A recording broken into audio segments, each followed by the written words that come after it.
ये क्या हालत बना रखी है बेटा? कैसे इतने सारे दुख अकेले सह लिए?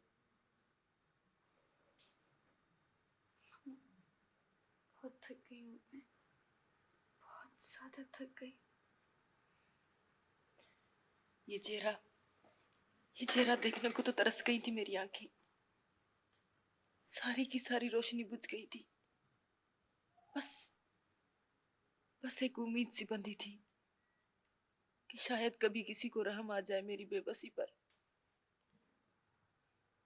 मेरी बहुत याद आती थी मामा। बहुत याद आती थी तुम्हारी, बहुत।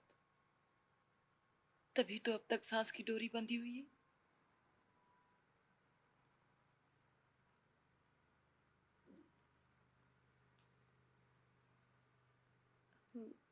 मामा, एक बात कहूँ?